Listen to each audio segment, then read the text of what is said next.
పక్క రాగచ్చి నువ్వు నన్ను కొడితే నేను మా వాళ్ళ ఇంటికి పోయినా వారం రోజుల తర్వాత కోపం చల్లారనాక నా ఇల్లు ఇరువాడేడవాయనో నా సంసారం ఏడవాయనో మన ఇంటికి వచ్చే వరకు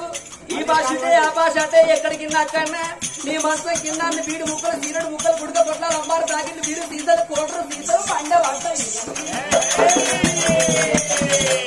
అంటి పెట్టి ఆరు లేకుండా మగవాడు ఏం చేస్తాడు ఏమని బతకైనా కాంతాడు